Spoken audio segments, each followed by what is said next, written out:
welcome to episode 207 of Tokwa's Ask Us Anything. As usual, it's been a pretty busy news week. Less than 9 months after Tesla commenced construction of its Shanghai Megafactory, it has commenced production of Megapacks. The first unit, and presumably many more to follow, will be shipped to Australia, possibly Collie. WA Premier Cook has announced the signing of an MOU with Tesla back in December last year, which will see it build a Megapack remanufacturing plant next to Neoen's 2.24 gigawatt-hour Collie battery. Once operations commence in 2026, Tesla will expand the facility to also service Powerwalls and EV charging equipment. And that was this week's news.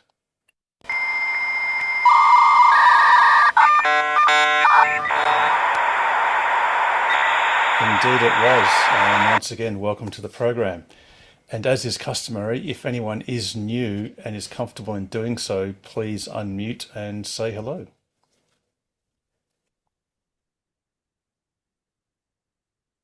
Or perhaps a little bit later on.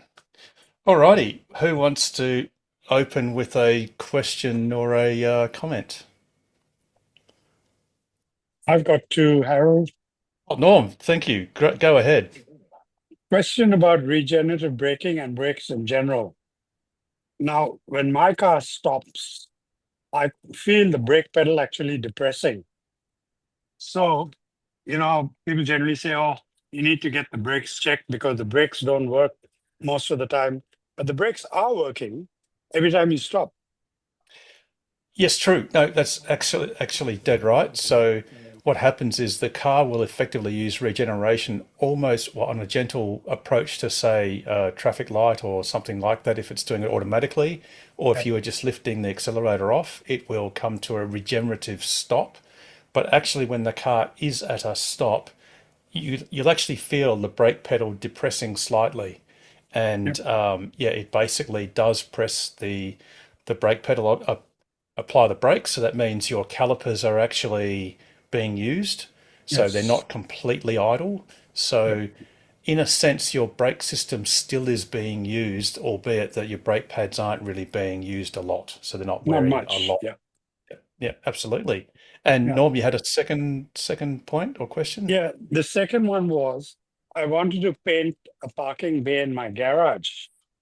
Now, when I got the painter to get the paint, the only paint he could get was yellow. So he painted two coats. I didn't actually get him to paint the back line. He just painted the two on the side, but it didn't work.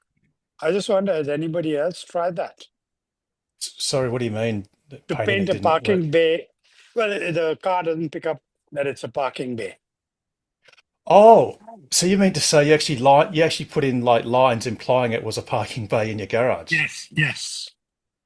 Wow, that's interesting.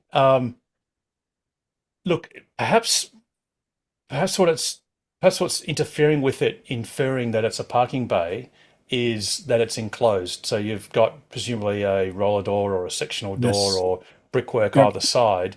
So I Yep. dare say that would probably cause the car to not consider it to be a parking bay. I'd guess, as a I, rough wa- guess. I was thinking that it's just the cameras that pick it up.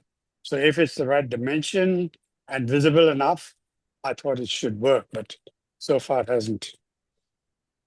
Look, I can see a few videos being spawned where people try various experiments. I mean, you could actually do something similar without having to paint it by just laying down some Tips. masking tape or something like Yeah. that. You could do, but I think the problem with it is, like I said, the car is primarily seen the opening of a garage or a carport, and perhaps they haven't programmed it to consider those to be bays in the normal sense. So yeah, that's a very interesting thing to do, Norm. Yeah, look, I'm happy for people to do some experiments of their own to see if it can work. But Yeah. yeah, I wouldn't necessarily be devastated if it doesn't, because yeah, it might just be the way the car has been programmed to perceive what it would consider standard parking bays. Yeah, previously, when Summon was working, I used to usually use Summon to park the car, and it automatically closes the garage door as well. And Yeah, if right. you drive it out, if the door is closed, it'll open the door first and then drive the car out. Wow. Yeah, I don't have HomeLink, so I've not tried that. That's very interesting. Um, yeah, like I said, I reckon more people should experiment with it and see what the limits of the vision is. I mean, maybe if you could disguise the sides of the carpet of the garage to look more like it's not a wall. But I mean, you could get into a lot of detail with that. You'd almost Yeah. have to sort of print up a poster and stick it to the sides to make it kind of disappear as far as the camera's concerned. But yeah, wow, that's definitely the most interesting opening I've ever seen for an Asus anything. That's for sure. Yeah, I It might always need a experiment with any like something I think might work. Even in my previous job at BHP or on the ships, I'm always experimenting and get these alarms to work or whatever. So hopefully someone else will try it and maybe give me some clues. you may need a line at the front so it delineates three sides. Oh, that's just a guess. But it'd be Yeah, interesting. That's that was one thing, and I did see somewhere that says it needs three lines, but I read that after I had the lines painted. The other thing for people who are not aware, road marking paint has glass powder yes. added to it, and that improves the visibility. So Yep. that's another one I'm going to try. And incidentally, it that improvement of visibility often goes away once it's wet because once you have a layer of water over the glass beads, they lose their relative refractive index and then don't behave as retroreflectors Yeah. anymore. So yeah, it's definitely an interesting sort of science that's applied to that sort of stuff. I'm All right, well, waiting very patiently for someone to come back. I think we're all waiting very patiently for full self-driving supervised to come to Australia, Yeah, which would be a wonderful thing to happen. hopefully after June, maybe. I don't know because you've got reports of people literally their car will deliver them into their garages. Yeah. It's that freakily good. So yeah, fingers crossed. Well, I don't know about sorry, you said June. So no, that June reference is actually for Tesla intending on launching a robotaxi system in Austin, Texas.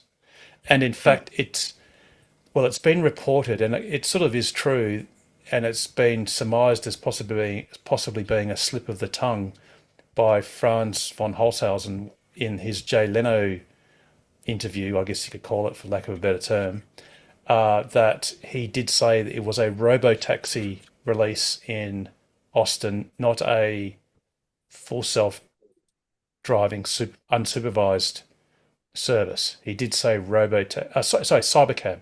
He said cybercab, which implies the actual cybercab, which is the two-door, two-passenger dedicated robotaxi. So that's kind of interesting as well. That's another little interesting snippet we got in the last week. Alrighty, before I pull out my spare thing to talk about, has anyone else got any opening questions or comments? Oh, you mentioned Jay Leno's garage interview. So we Yep. found out that there's a performance and a seven-seater new Model Y coming before the end of the year as well. Yes, indeed. Indeed. And there was some mention of the fact that for some time, don't know how long that time has been, in other words, how many years, that I think it was France or might have been I think it was France when he mentioned that there was a radar that's so far being basically unused above where the camera is in the Model Ys. He didn't mention Model 3s, but presumably Model 3s as well, and all but certainly the Highland Model 3s for sure, and that was used for analysing the occupants, and it would be able to do things such as adjust the forward collision or activation system to basically measure the size of occupants to try and assess their weight and other characteristics. And it might also be used in scenarios whereby there are rear seat passengers, and it could be that you've forgotten a pet or a child in the back, and that radar may eventually be used to send you a notification that says, "Hey, you've left a human or an animal. I presume something that's something alive or moving in the back of your car, or in the front for that matter." So that's sort of another little interesting snippet that came about through that show. Just one thing with that, is it possible that was linked to hardware 4 and that's why it was the Model Y mentioned? I don't think the old Model 3s had hardware 4, where the old or current Model Ys have hardware 4. It was actually confirmed in Ryan McCaffrey asked the question in that Tesla Owners Club Silicon Valley video about the radar, and one of the Tesla staff confirmed that, the same camera is in the Highland as well. Yeah. And it will be turned on later this year. It's not turned on as yet, but it will be turned on sometime later this year. No. What I was meaning was it was inferred that actually the older Model Y had the radar in it as well.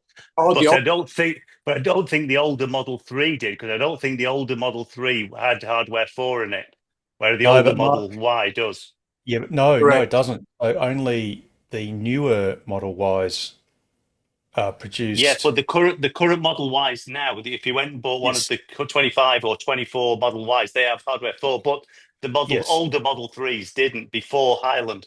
Yes, but also the Model Ys, there are a whole lot of Model Ys that didn't have hardware 4 either. So the early ones didn't, but I think that's what I'm thinking. I think it might be just when they went to the hardware 4 in the Y, that's when they'll put the radar in.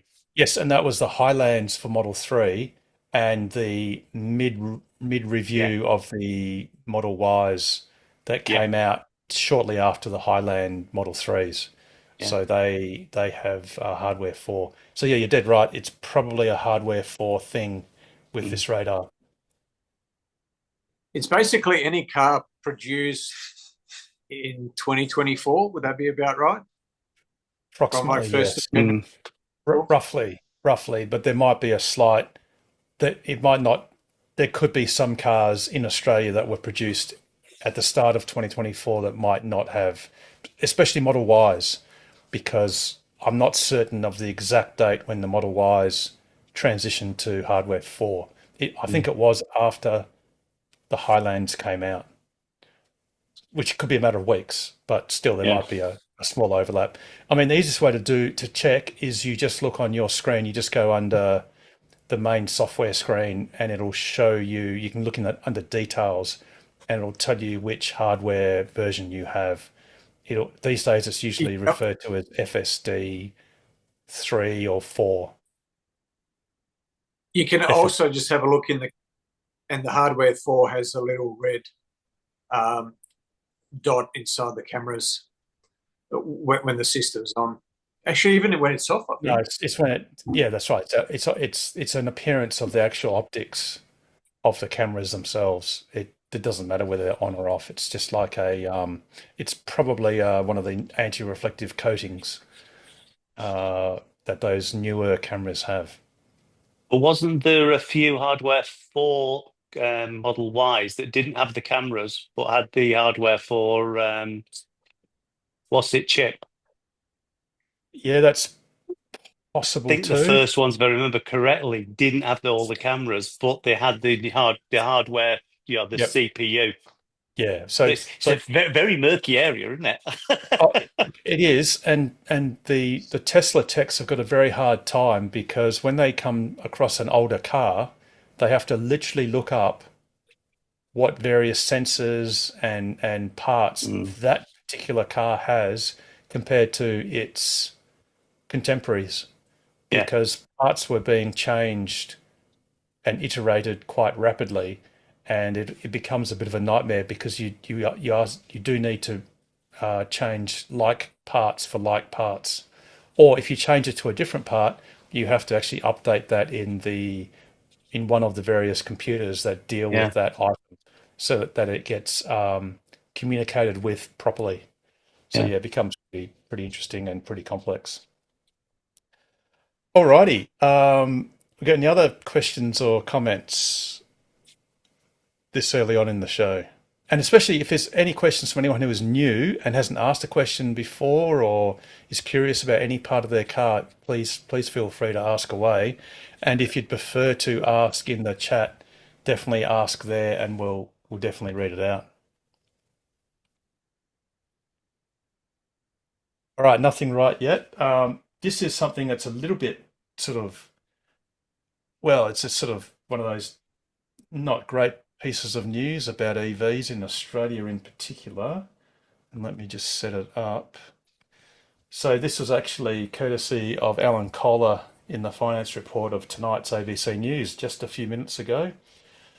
So obviously plug-in hybrids in Australia in 20, sorry, this must be the 2024 sales or annual sales. PHEVs are obviously up 95%, hybrids 51%, petrol and diesel down, and electric cars are battery electric cars are down 38%. So obviously that's not fantastic.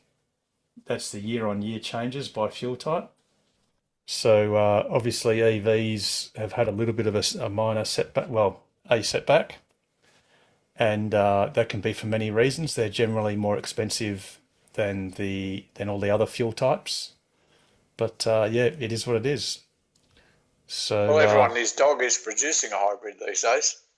Just about every Yes. brand has got one. So it's people are, I think, trying to take the easy road, but I think it's dead end road in my book.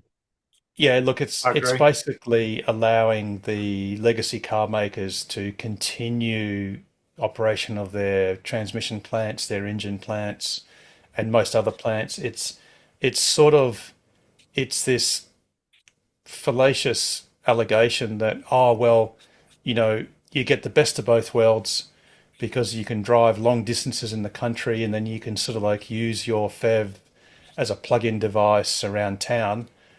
The fact is, I think almost all of them, if you need heating in winter, it's got to run the petrol engine anyway to get the source of heat. A lot of time people just don't bother plugging them in. A lot of the PHEVs are actually fleet vehicles, in which case if it's a company car, you have rocks in your head to plug in at home because you're not going to get reimbursed for that electricity, and you've got yourself a free fuel card, so why would you bother? And yeah, it really is. Perhaps it's just one of those things that we've got to expect at the start of this adoption curve, whereby the legacy car makers are going to fight for retaining all of their old equipment and plants that are really not viable. And by the end of this decade, of course, all of this will all be over, and it'll all just be a blip in the adoption curve, really. But it is news Absolutely. that is of today, so that's what it is. One other factor, or one of the factors would have also been, Australians are fairly savvy consumers, so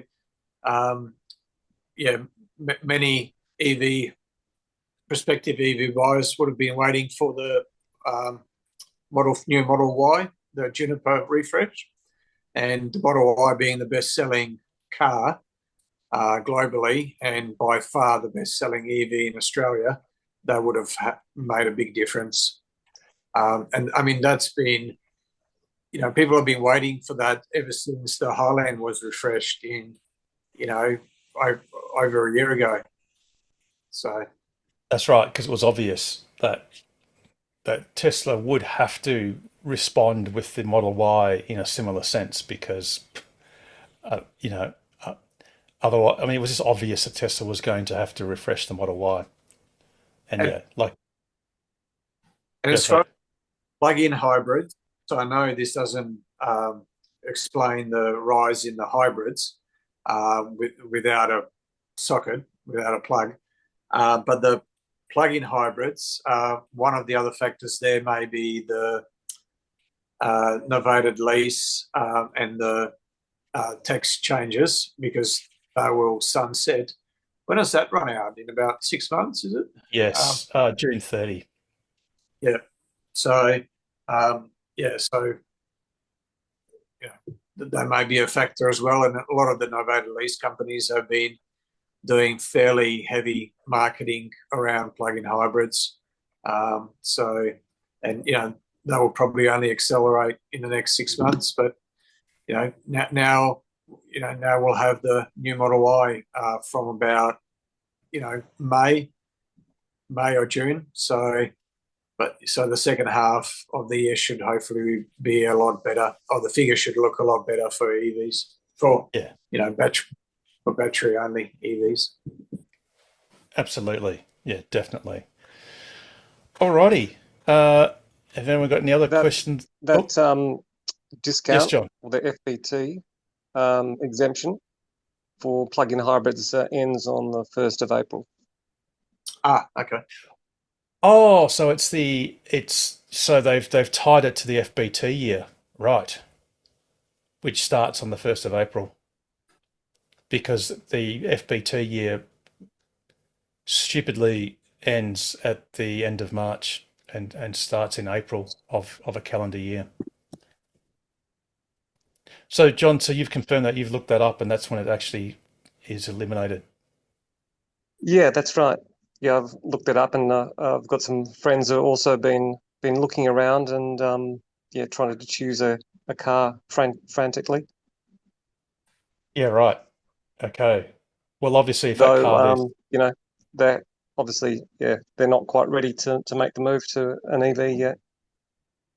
Yeah, and look, I guess the problem is it's easy because for those who are uninitiated in driving EVs, it's easy to criticize them and give people the false impression that they're difficult to use, they're not practical, they're not suitable for certain locations, because it's easy just to point at a charging place that's not working and say, well, see, that proves that you can't use them.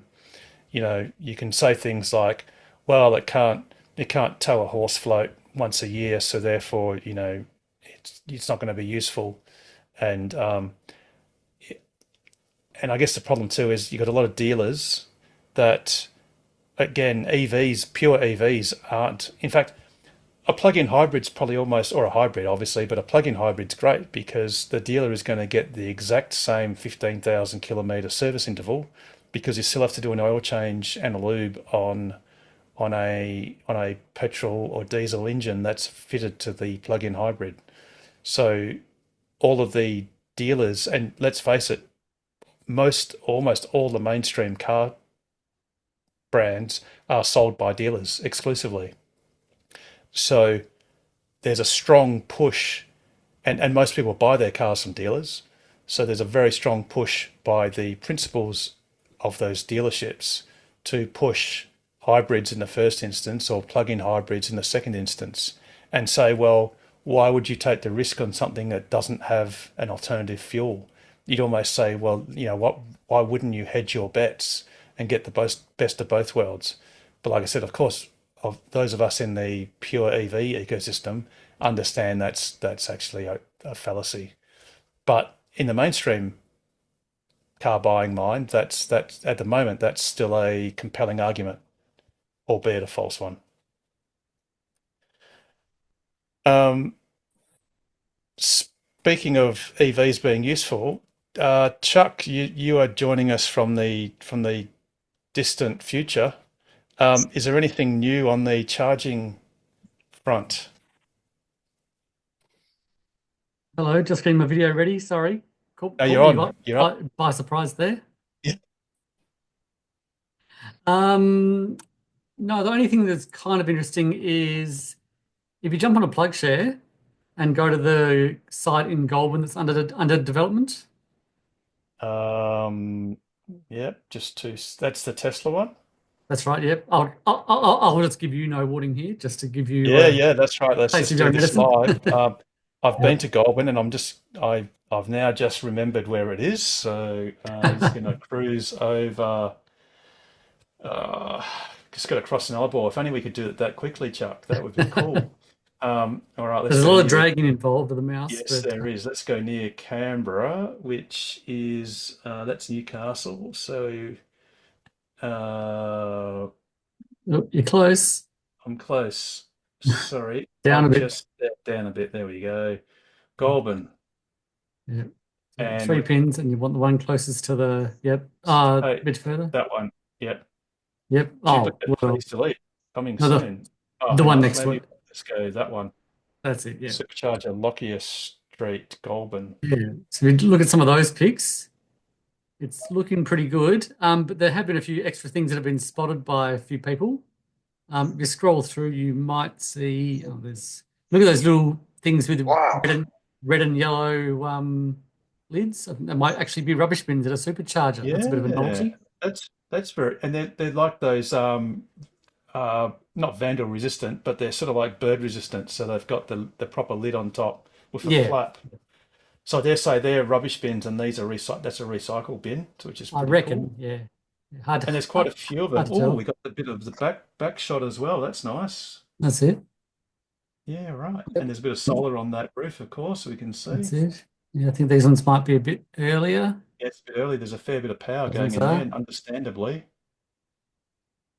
So is that about that's more than a dozen, isn't it? Is that It's going to be 20, that's right. 20? Wow, there you go. Installs. That's it. Fantastic. If you go back into that temporary pin, I think someone else put some different photos there. Might be worth. Yeah, it's always useful to zoom in. It's probably the same kinds of pictures. A few there with Oh, yeah, pins. there's the bins. Oh, so there's 2 of each set. That's pretty good. Yeah. And That's there's actually also quite impressive. That's the last one we got there, Chuck. Oh, and okay. that's a pull-in one. So they've got Yes. a pull-in one on the other side, which is nice for possibly caravans. Well, yeah, I mean, it depends on what the layout is. Yeah, you Yeah. might, it just depends. But look, at least it's the thought that counts. And That's it. sometimes, you can have a carrot. Yeah, that's a bit difficult because you have to sort of like turn in. Yeah, it's a little bit difficult, that one. I'd give Yeah, them low marks. I don't know if that'd be for if anyone's towing or if it's just for cars with weird charge port locations or what it is. Yeah. But hard to tell. But I've just realized the picture that was most interesting is not actually on PlugShare. So I'm just going to find another copy of it for you. Yeah, right, cool. And I'll dump it in the chat in a second. Yeah, no worries. One little bit of good news we're going to have for Majura Pass, and I'll just zoom across the Nullarbor and bring that pin up, is that oops, oh, it was actually probably a better shot just back. No, this one there. This charger at Majura Pass, which was vandalized a few weeks ago, John Edwards is going to drive across the Nullarbor to Majura Pass. He's leaving on Friday. He'll be there on Saturday as a day trip, and he will be fixing up that generator, so that will be back online, which will be great. So that will then be available 24/7, which is much better than the 9 to 5 or the business hours that's currently available. Okay, and you got the photo. Oh, She'll have. what is that? Well, that is. Oh, right. Oh. Yeah, I know what that is. That's I think an you worked air out. compressor. That's it. Yes. Wow, and that's Yeah. wow.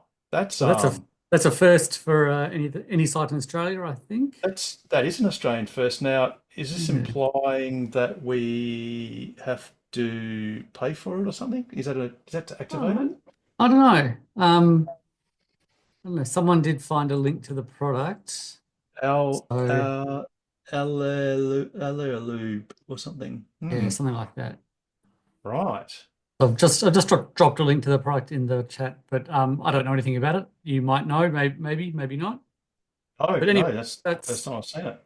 Yeah, that's next to one of the spaces there. It apparently there were 2 of them there. I can't see another picture, but the people posting said there was 2, so it must be Okay, right. so it is a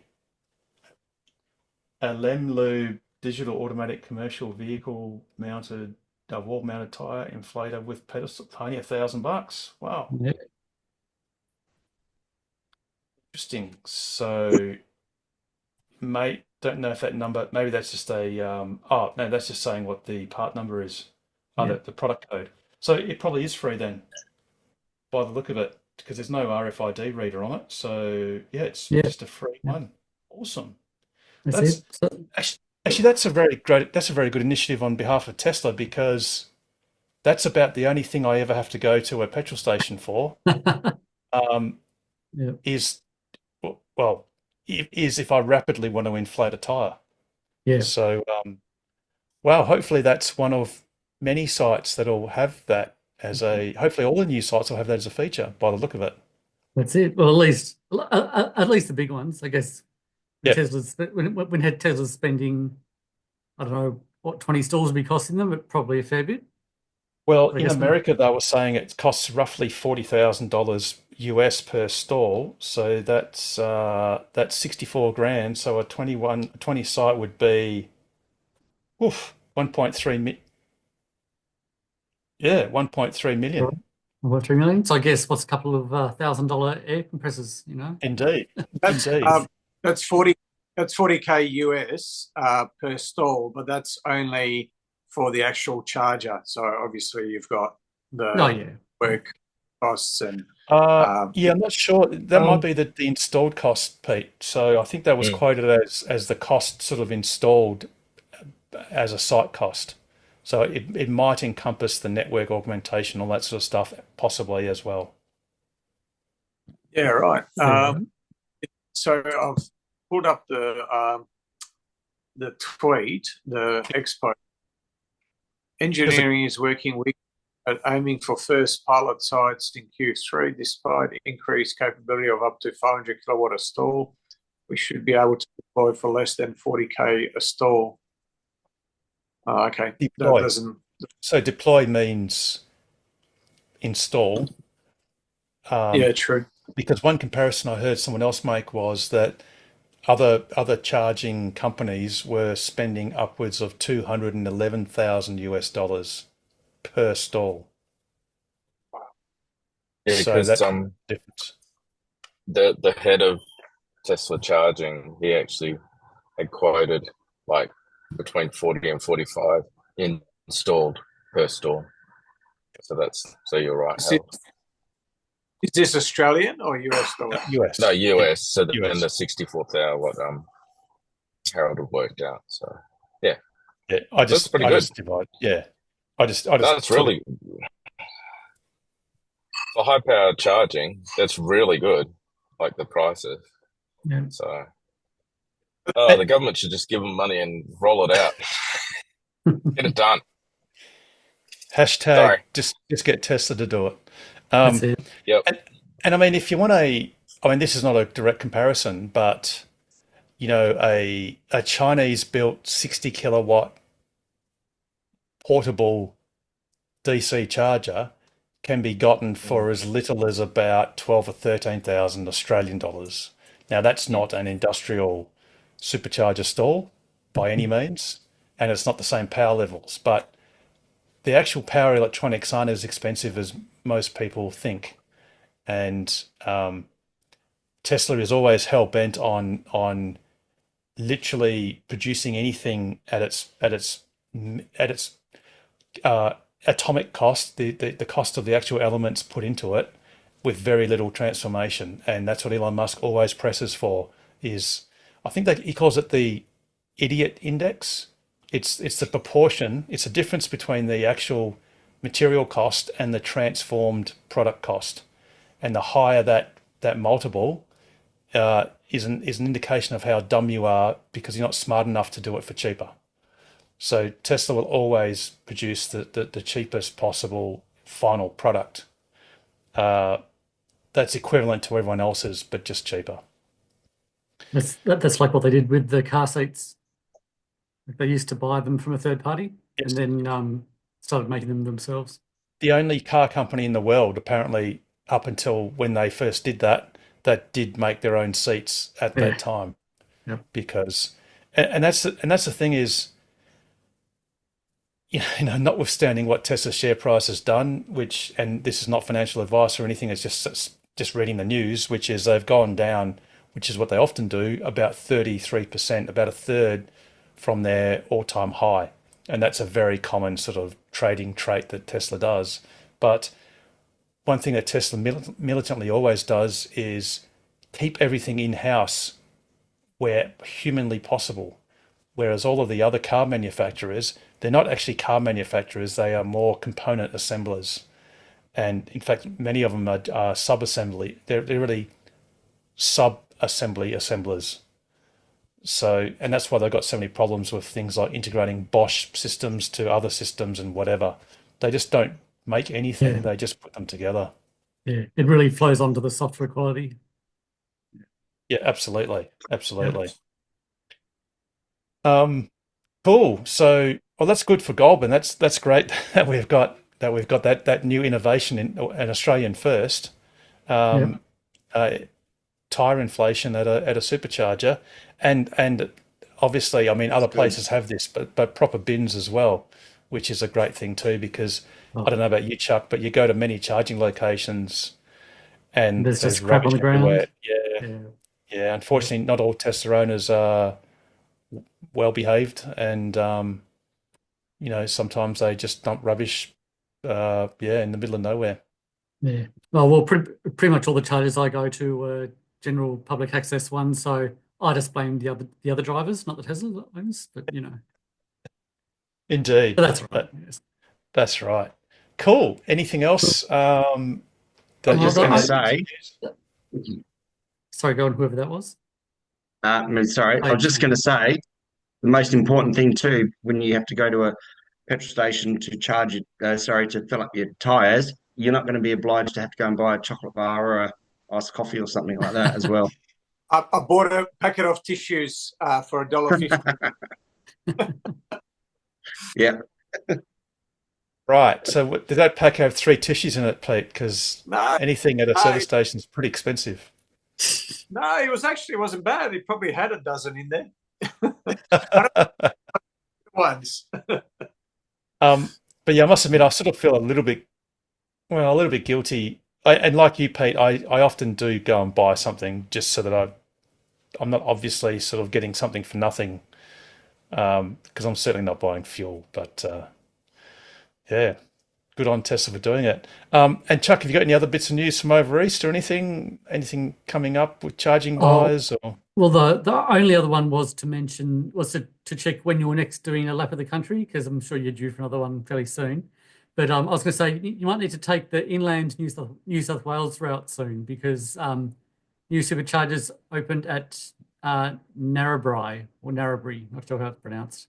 Narrabri, I think. But it's one of the inland routes. So next time you do a lap, I can guarantee you I won't for a few laps. That's not the Broken Hill one. That's the lower down one, isn't it? That's the Mildura.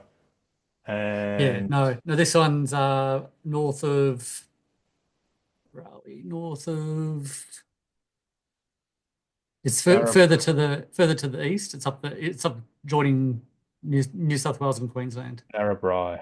Okay. So that's okay. Yeah, that's more a to go to Burke if we want to go to. Yeah, right. Yeah, or the inland route from Toowoomba or something like that. And sorry, is this? Oh, that's it. There, 6 charges. That's it. Oh, very good. Well, it says 6, but I think it's only 4. Not quite sure how that happened. But... Oh yeah, because there's the what's the name that was on the pallet, and there's 4. And it definitely looks like 4. A little note for people taking photos on PlugShare: please clean your phone's camera, please. Yes. And I know why this happens. People they'd have one of those foldable cases where it's got a very recessed, the sort of cameras are recessed and they never get to clean them. Oh, there you go. There's definitely 4 with an interesting arrangement. They're using this so-called universal bay, as a bit of a relief for disabled drivers. Yeah. And once again, that's not a drive-in site, but you can sort of, if you have a caravan, you could just sort of drive straight in, and this is probably a quiet road near a rec centre or something. Yeah. Just go back to one of those previous pictures. I just saw something then. Oh, Was which there one? a This one? Yeah. I scroll across a couple. Next one. That one? No, one No, more. Next one. No, Next previous one maybe. That one. Yeah, There it is. there we go. Oh, There's a it's Desto. Good. That's Yes, a stunning spot. There's a wall charger there for some reason. it's in the same spot. Maybe that's some form of redundancy. So Yeah. you know, if in that Black Swan event the superchargers go offline, you can use the Desto. Or Yeah. if you want to charge more slowly, the only thing there is you're inclined to block this stall, which is not ideal. So You just drive on the grass. you drive off on the grass. Yeah, I would sort of. In fact, if we scroll back a couple of photos, well, yeah, on the presumption that these pegs, these are just markers. Yeah. Power. So yeah, you could be altruistic and sort of just reverse up or drive onto this bit of grass to keep this stall available. Is you it want to possible charge that it could be longer. used for charging a caravan if you had a car and a caravan? That would only be my caravan. That's what I mean. Yes, I mean just trickle charging your second bit. Yes, The but there's thought. only one person in Australia that I know that's got a caravan that's towed by an EV that can do that. But yeah, that's nice. I must take the caravan not one day to Narrabri and give it a go. Just for you, obviously. Obviously, I think they've thrown down the gauntlet and said, "Well, if the adage that if we build it, they'll come." Maybe they're trying to lure me across again. But I don't think they got the memo that when I said I'm done with caravanning. But hey, until the Cybertruck. Very good. Well, that's good, Chucks. That's two good news stories in a row. That's at zero notice. So that's going. Excellent. Alrighty. We got any other questions or comments? Oh, Penny, yes. Hi, I joined a bit late, and so I just came in about people panning EVs. But I was speaking to someone on the weekend, and she had an EV, not a Tesla. Yep. And went back to internal combustion because she was driving down the freeway last year, and in the middle lane, the car just stopped without any warning. And surprise, surprise, on the freeway, it wasn't exactly the most convenient. And she was traumatized by it. She went back to the manufacturer and said what had happened. And they said, oh, well, you were driving on a 43-degree day. It must have been one of the heat wave days. And therefore, the car's not meant for driving in heat. And What car brand was what car was it? it was a Renault. Oh, yeah, they're shit. So, Yeah, did she get her full money back? Of course she did. I asked her, well, no. I said, was it under warranty? And I think she said it was a 2018 model. She was just so traumatized. She just got rid of it and said she got 14. I think she said she paid something like, I don't know, probably she was just saying 50 grand, but she got $14,000 for it as a trade-in. And we'll never go back to an EV. I just thought that might be an interesting story. And had you heard anything similar? And has it ever happened to Teslas? Oh, no. It happens to Volkswagens. Volkswagens have that a fair bit. They just stop on the road, and that's not electric. That's diesel. My brother had a Passat. He nearly got run over, and that's happened to a lot of people. There's been a few people killed in it. Yeah, absolutely. But no other EVs. Look, and that's outrageous. I really wish I'd heard about that earlier, because I would have suggested she go straight to Consumer Affairs and put in a claim, because to make such an outlandishly false statement, such as, well, we're very sorry, but the car we sold you is just not fit for purpose on a 43-degree day in a country called Australia, where, 43 degrees is hot for humans, but it's nowhere near the highest temperature that Australia can throw at the environment. And to simply put it off as saying, oh well, of course, because it's an EV and it's unsuitable for that sort of thing, is just outrageous. Yeah, I mean, she should have gotten vastly, if it was $1,400 less than what she paid, that would have been fair. But to give her $14,000 out of $50,000 is, and effectively tell her that, well, it was your fault for choosing an EV, and we're going to now flog you something else. And it's sad that that's poisoned her opinion of EVs, as I think Paul said it best about the Renault, but that's not an excuse. And that's not because it was an EV. It was because it was a Renault. And in fact, actually, what the dealer probably said was it was a total lie. There was something else wrong with the car. There was probably something wrong with the coolant system. Well, I mean, we just don't know what was wrong with it, but it obviously catastrophically failed. But it's got nothing to do with the fact that it was 40. Well, no normal EV will malfunction at 43 degrees. Ever. It's more of a reflection on Renault rather than on EVs. So it's a manufacturer dealer issue rather than an EV issue. Yeah, it was because there was another person there who's got an EV of neither brand, I can't remember what it was, and her comment was, well, Renault's not really renowned for making EVs. I think she was just, like I said, she was so traumatized that she just wanted to get rid of it. Yeah. So Penny, you've got Tesla? You say Renault and Nissan are linked, and Nissans have a passive cooling system and they don't overheat. So why on earth that Renault should overheat is just ridiculous. Yeah. Not sure that she bought the tale that it was because it was a hot day, but I don't know. So Penny, you've got a Tesla? Yeah. I mean, the best thing you can do, I mean, look, she's probably poisoned for a very long time, and I'm sure she is. But one of the better things you can do is take her for a spin in your car and just explain to her just how your car works, and that I knew how my car works. Yeah, I mean, like, as in, it can be the hottest day in summer. I mean, I've taken towing a caravan in 45 plus degrees, all day, and it's as cool as a cucumber.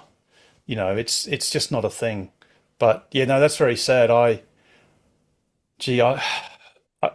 really appeal to her to complain to Consumer Affairs about what treatment she got from that car dealer, and what they allowed to happen, which was basically allow her to believe the EV was at fault, and that therefore it was reasonable to accept $14,000 just to get her out of that car because of the traumatized state she was in while using it or after using it. So that's just unconscionable behaviour by the dealer.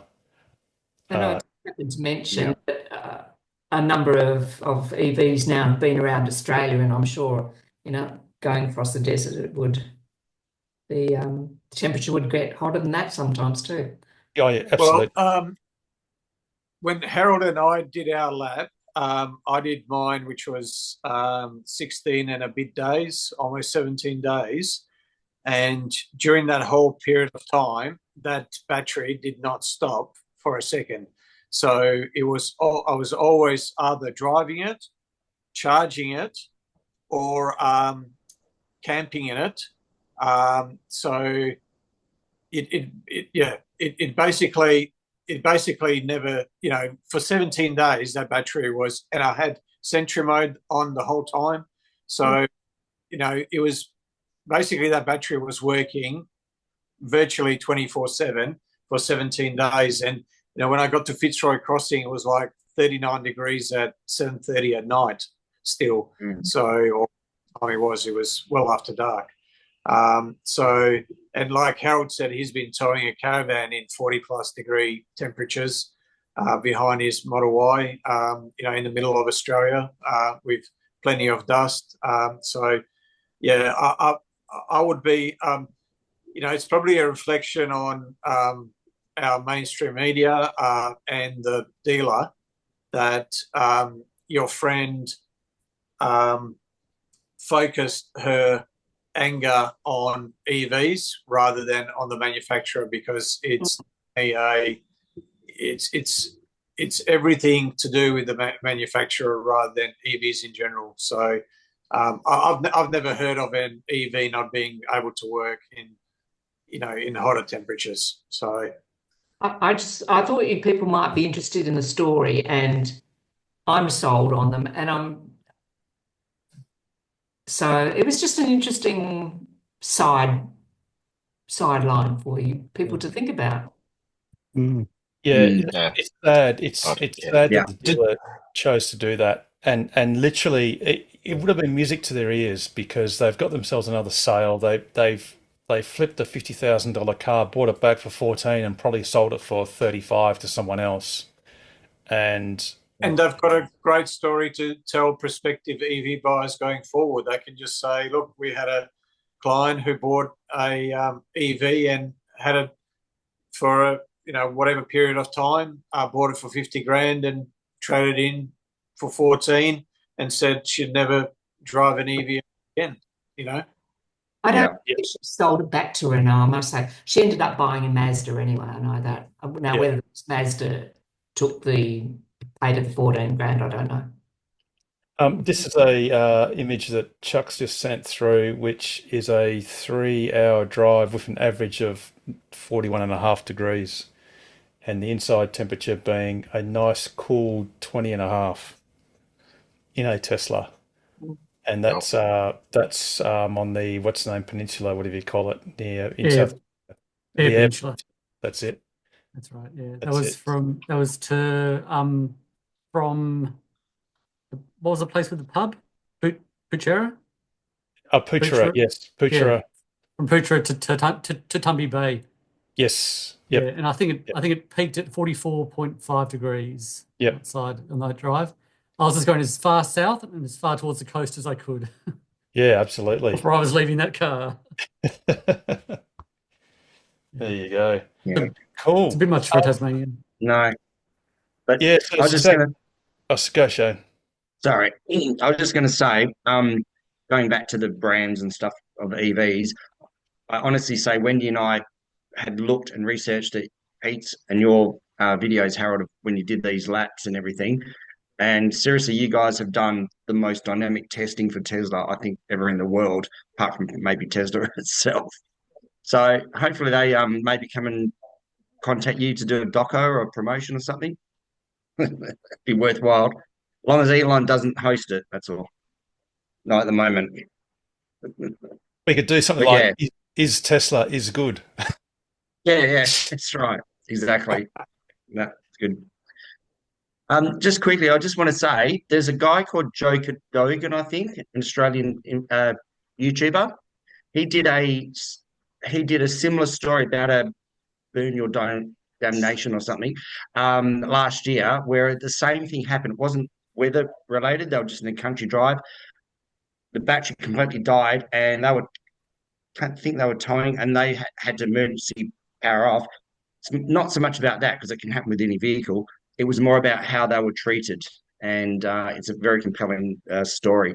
It's just like these importers of these vehicles are almost thumbing their noses at the regulations, the whole consumer affair laws and all that sort of stuff. And I think, people just need to be a little bit, well, not people, consumers. I think there just needs to be made more awareness about the fact of how much rights a consumer has of any product really in Australia. The fit for use, fit for purpose. lemon laws, all that sort of stuff. So yeah, I just thought that was another example of that. So Yeah. yeah. Absolutely. So, one fundamental tenet of it is totally disregard the manufacturer warranty. That's just a serving suggestion. It has nothing to do with your consumer rights. And the great thing about consumer rights is they're not set in stone as far as a car has a 5-year period of time that's appropriate for something to work, or a frying pan or a pair of thongs or whatever. It's all proportional to what you've bought, the cost of it, and what a reasonable expectation of its utility would be going forwards. And, if you buy a $20 Kmart pizza oven, you may expect it to work a couple of years. But if you buy a Miele $10,000 pyrolytic blah, blah, blah, you're going to expect it to last a bit more than 12 months, So it's, and the car's the same, and different parts of the car. So, obviously brake pads are not warranted for 1 million kilometers. They are a wearing item, the same as tires. But if you buy a brand new set of tires and you've had your car wheel aligned and you come back in 5,000 kilometers and they're worn down, wrongly, you do have a claim. It doesn't matter, what the manufacturer says. If there's something wrong, it's been installed incorrectly or it's just wrong, then you're entitled to have that fixed or replaced or your money back. And cars are the same. And, speaking back about Nissan Leaf or Nissan and their Leaf, it's outrageous that was never taken to court as a class action, because Nissan effectively did their engineering design work after the event. They cobbled together something, sold it en masse, and then used all the owners as their field agents to get the field data that they couldn't be bothered to get themselves, or work out from first principles. And it cost Nissan Leaf owners dearly. And then Nissan then turns around on their second generation Leaf and repeats exactly the same mistake, except this time what happens is, rather than it simply just running into the ground, the car will slow down. It'll inhibit the rate at which it can fast charge or charge at all, and also limit the power output, but it still overheats. It just doesn't cook itself. It just simmers itself. So, the fact that is still allowed to happen these days is outrageous. The good thing is, I agree.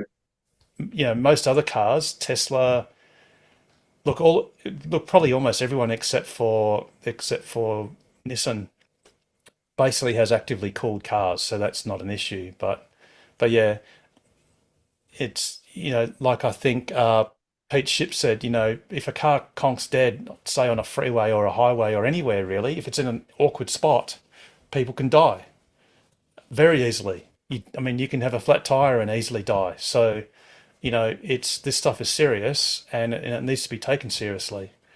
But dearie me. The case of you mentioned the case of a driver with tires at 5,000 kilometres. I know a guy that's had that issue on a caravan. Yeah, and that guy never asserted his consumer rights and just changed the bloody thing and moved on. Yeah, I know.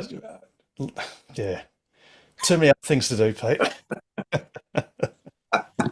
And in fact, on that caravan, and it's a Jayco caravan, and I can state, based on my own experience, there are caravans that are built to a price, and I can say that Jayco is definitely built to a price. But one of the tires on that caravan is down to the belts. I just got it home just down to the belts on one side, because even though it's a straight axle, somehow the alignment isn't perpendicular. One of the tires is not pointing in the same direction as the other one, and I don't know why. But anyway, I'm done with caravans. So, Jayco, you got a free ride. But they're built to a price, so please don't buy Jayco if you're thinking to buy something that's not going to fall apart after a couple of laps around Australia And I can only say that through experience. And I got the photos to prove it. Anyway, thankfully, this is not the Jayco Ask Us Anything about Jayco show. I was going to say something, but I don't want to get all political like last week. Oh no, let's please not do. No, let's please not. No political shit, please. This is a safe space. I like my Jayco. So who's a Jayco? Shane. Well, all I'll say is I should have known better when I first looked at the caravan I ended up buying, not that exact one. It was the same model, but it was a showroom model. And when I pulled the front aero cover thing that where you store stuff, like your gas tank, whatever, when I lifted it and the gas strut sort of popped off its little ball socket thing, and I went, oh, that's strange. And I was trying to put it back, and the salesman swooped in and said, oh, don't worry, mate, I'll put it back on for you. I should have known. Because what year was yours? Brand new. We bought ours new 2010. Excuse me. I think it was a little bit different then. It might have been a Wednesday, Jayco, I don't know. No, it's a design flaw. The gas struts are far too strong. And I was clever, and I actually I went to Bunnings and got a stainless steel push plate. It had the word push that you'd put onto a door, so I could reinforce the actual that little ball joint holding doodad. The plastic all of that compartment. But in my double bed, it's got two gas struts that help it stay up. Again, they are so strong that they pulled all the screws through the hinges that was holding the bit of MDF that formed the base of the bed. So again, poor design decisions. They should have bought a gas strut that wasn't a 50 kilo strut or whatever it was. They should have bought one that was overrated. Overrated. But anyway, and I won't talk about the door, the skin of the Dometic fridge falling down, like slipping down because the bracket underneath broke at random without being used. Now I can sympathise with you. Anyway. Yeah, enough of that. It's Tesla, no more Jayco. It's all right. Sorry, guys. No, it's okay. We'll get back on track. All right, has anyone got any Tesla questions or comments for us? And it can be any part of Tesla. Just not actually, I do have a quick technical question about the Tesla. Sorry, I've got to go. I'm speaking to you from 20 seconds in the future. I had to go to Kalgoorlie in the last minute thing. So, I've got a job tomorrow. So lately we've known on the app when we go to charge it, we do that. It's the LFP battery. So not every time we just go maybe charge it to 100% twice a week now, utilizing the solar. It'll get to 99% on the app, both my and my wife's, and it'll say fully charged, and it'll stop charging, but it just says 99%. Yes. Is that something to be concerned about, or?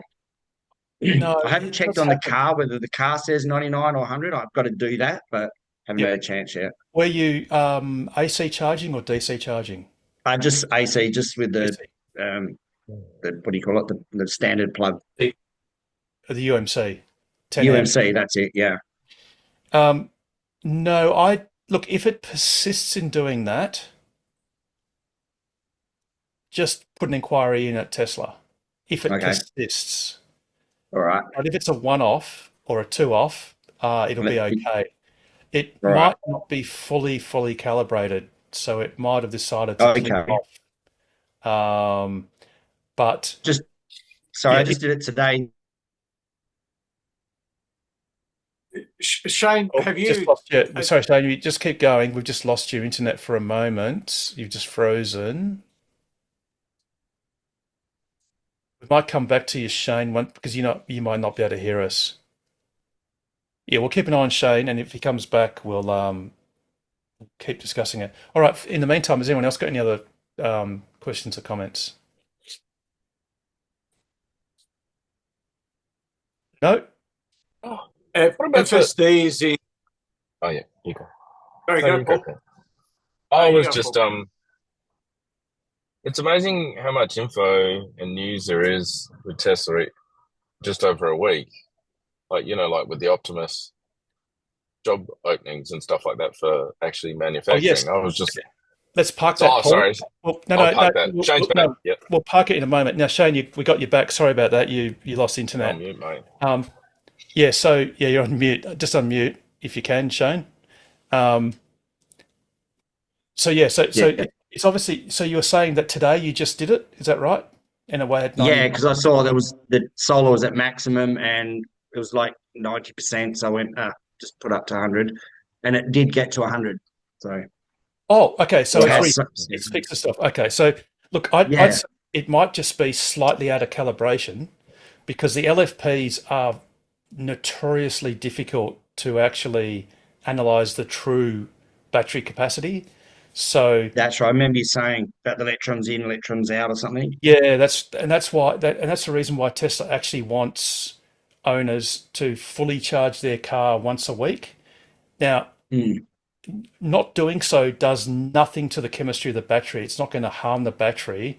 All it is that if you persist in, say, taking it from 40 to 80% and just rinsing and repeating, eventually all of these accumulated errors, because it literally does basically in the intermediate voltages, which is very narrow voltage range, it just basically counts milliamps in, milliamps out.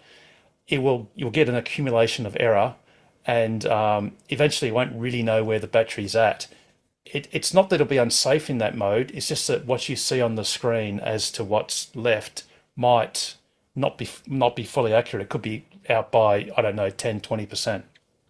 So that's why you should charge it to 100% periodically. All right, cool. We'll keep an eye on it anyway. But yeah, Thanks, keep an guys. eye on it. Yeah, no worries, Shane. Cool. Okay, so Paul, you were saying lots of news in Tesla with Tesla putting in lots of job applications for Optimus Spot engineers. Yep.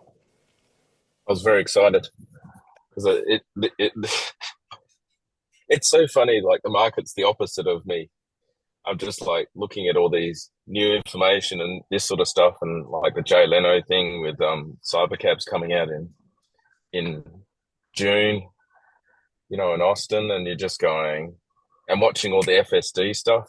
Like there's like an 8-hour drive and things like that. But the Optimus stuff is faster than what I thought, like the whole manufacturing stuff, because I didn't think it was going to be this fast. But that they're ramping up that fast is just amazing because it's already Feb. So, yeah, that's right. I mean, they're space. obviously Really cool. recruiting, so that's they haven't. Yeah, they've got to recruit first and then do stuff. But I mean, a classic example of just how fast they move, was, oops, and I'm just setting it up, was, today's news item. This is the first Megapack to come out of the Shanghai Mega Factory, and they only started building this thing in May last year. It was 9 months. That's from 9 months, this thing being a waterlogged alluvial floodplain, to a factory that can pump out an entire Megapack from scratch. And it's just super cool that it happens to be sending this very Megapack to Australia and possibly to Collie. You just never know. Cool. And, it's going to be awesome when they send out Tesla bots. And then I defy Tesla share price to come back 33% on its all-time high. Yeah, exactly. Unless, of course, that all-time high is $1,000, and then I don't really care. But exactly. If it hits $1,000, I'll be so happy. One of the reasons why the share price may be coming back is Elon's bid for OpenAI, the $97.4 billion bid, and concerns about him possibly having to sell shares in Tesla like he did when he bought X or Twitter. So I think he's just trying to force someone's hand. I think that's the play at the moment rather than actually get it. Yeah, exactly. yes, it was to bid up because in order to convert a part of OpenAI to be profit making, it has to compensate the non-profit part of OpenAI for the asset that it's going to acquire, which is the bit it wants to make money out of, which is all the IP of OpenAI, basically. And its current fair valuation is $40 billion just for the not-for-profit part. So by bidding twice as much, and then going on, I think it was Musk's lawyers or the consortium's lawyers went on to say that regardless of what someone else bids, we'll match it or beat it. It's really a tactic to say we are going to make it financially impossible for you to construct an entity that can properly take over the assets of the not-for-profit assets of the not-for-profit arm affordably.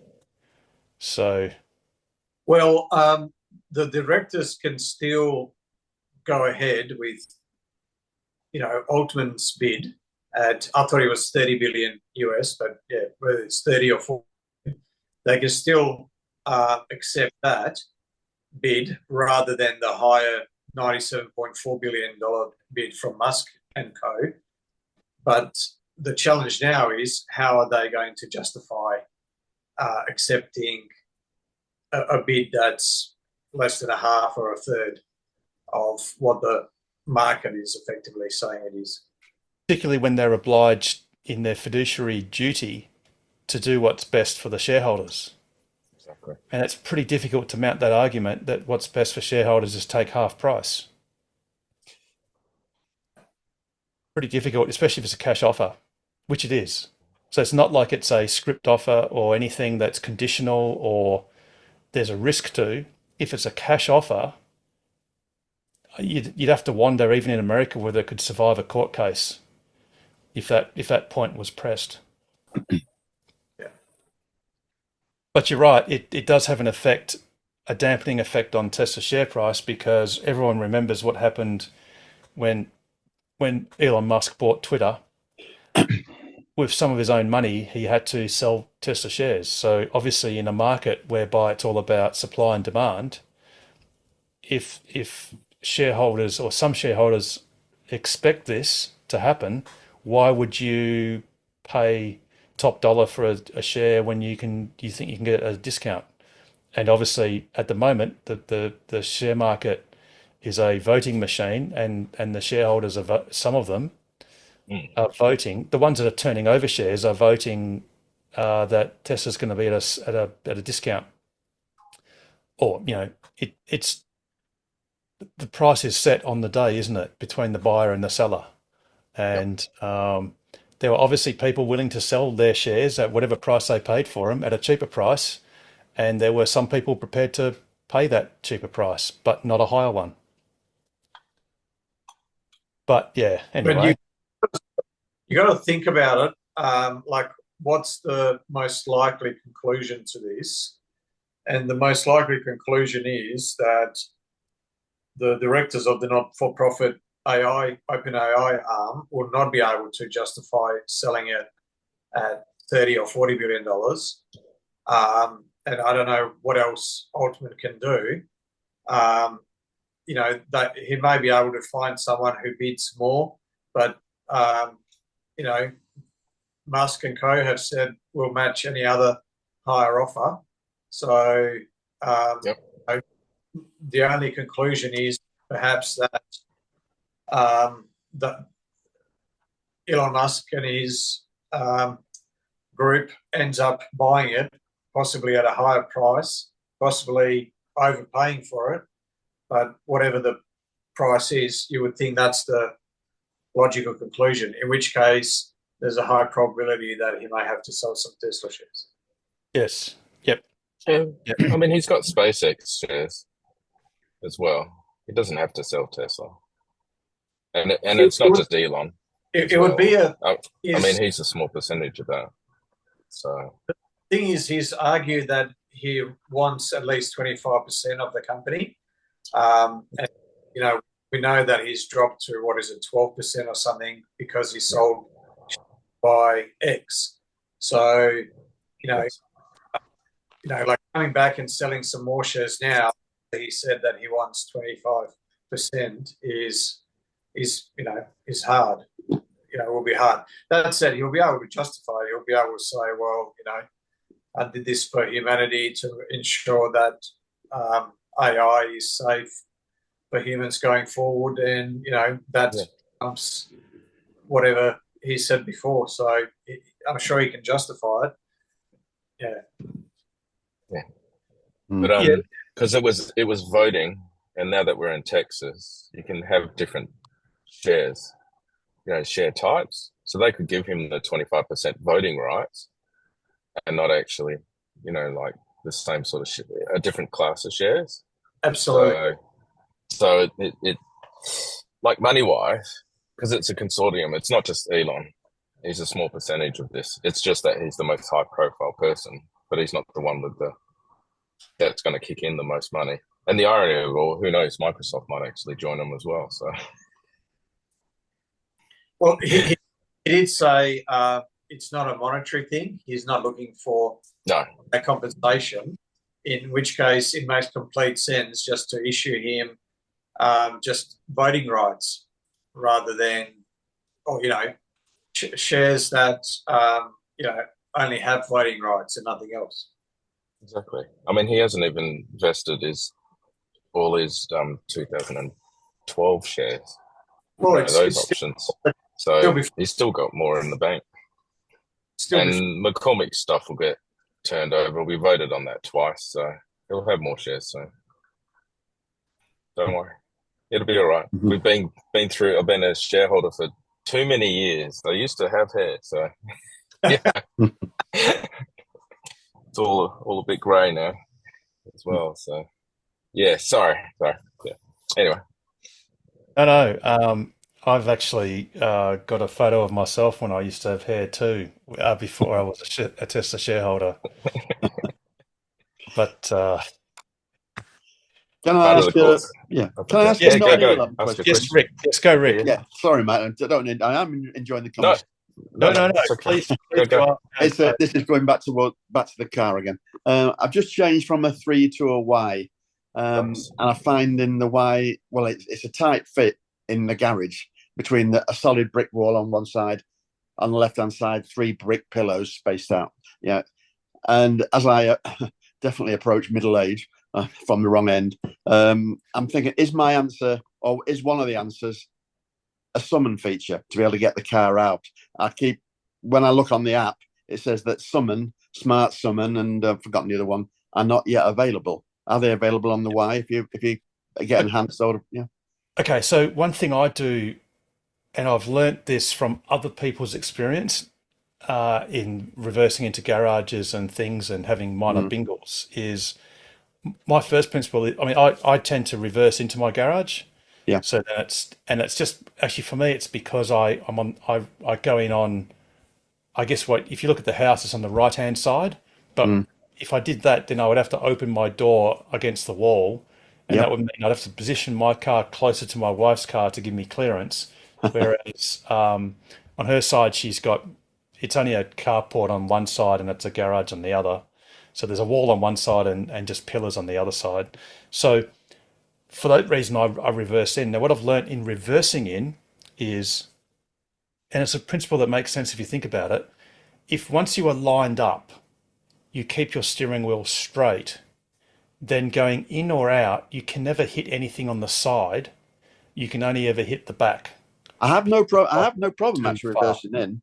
So what you should do is what you do is obviously after you've reversed in, to get out is the opposite of reversing in.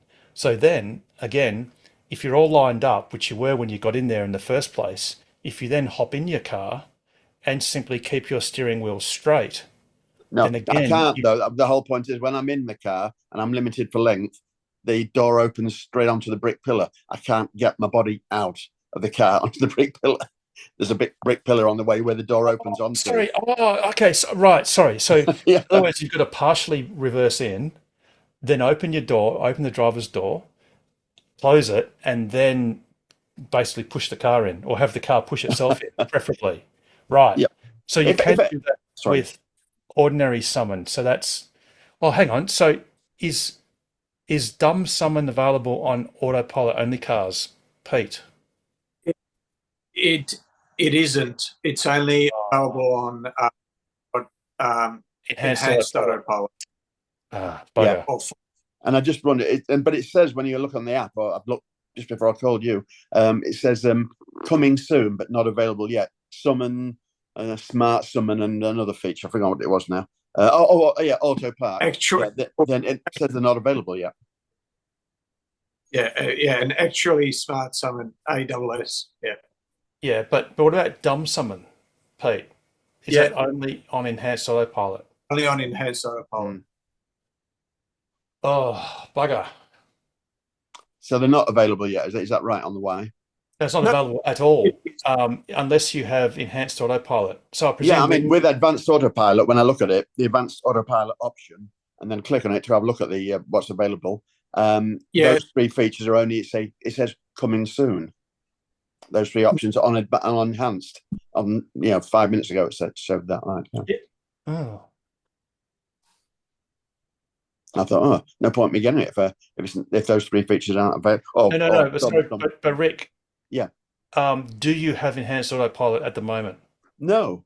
Okay, right, cool. Okay, so if what Pete is saying is correct, you cannot have even what we call dumb summon, which is dumb summon is basically going directly backwards or forwards. Sure, yeah. Pretty much. I mean, it doesn't quite just only go directly backwards or forwards. It is aware of its environment, so it'll wiggle a little bit if it has to. Yeah. But I guess the notion is, if you don't have enhanced autopilot, there is zero chance of you getting, let's call it dumb summon. Oh, yeah. Not actually smart summon, without enhanced autopilot. But the problem is enhanced autopilot will cost you $5,100.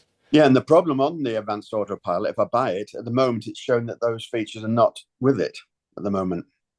No, they are. They are. Okay, the app says they're not. They're coming soon, is what they say on an enhanced autopilot. Those three features for the Y are coming soon. It says. Have you got a screenshot? Can you take a screenshot? And depending on what device you're on, if you can post it up in the chat, that screenshot, because that would be really useful if we can actually see what it says. A second. Presumably, it does. There's my screenshot. Yeah, I got it. So no, I've got it. With Model Y, dumb summons there. Will be available in the future update. Okay. Coming soon. Yeah, that's right. Yeah, dumb summon. So, Paul, so you're saying, is that dumb summon in a non-enhanced autopilot car? That's in the latest Model Y on the website. Yeah. Okay. That's all. Thanks. Shit. Yeah. Wow. Okay. Yeah. All right. So. Yeah. Learn something new. I just wondered if anyone had got it, if they got a recent Y, and if they've got it, and is it there in the package? Well, I've got it on 2 Model 3s, but that's on the self-driving package. But I'll read you what it actually says from Tesla's website. If you were to buy a Model Y, it is actually called dumb summon, Harold. That's really? That's what. I only just thought, I was just thinking of an opposite to smart is dumb. Yeah, no, it is it's dumb. It was pretty smart to think of dumb summon. It says so enhanced autopilot $5,100 includes basic autopilot plus driver initiated assisted driving from highway on ramp to off ramp, lane changes and overtaking. Also includes auto park, dumb summon, and actually smart summon will be available in a future update pending development and regulatory approval. So that's not the answer then. Okay. Right. Okay, thank you. Okay, I can make other alternative arrangements. I'm glad I didn't buy it and then find out it wasn't there yet. Okay, so I'm just this is an old inventory Model Y. So yeah, there it is there.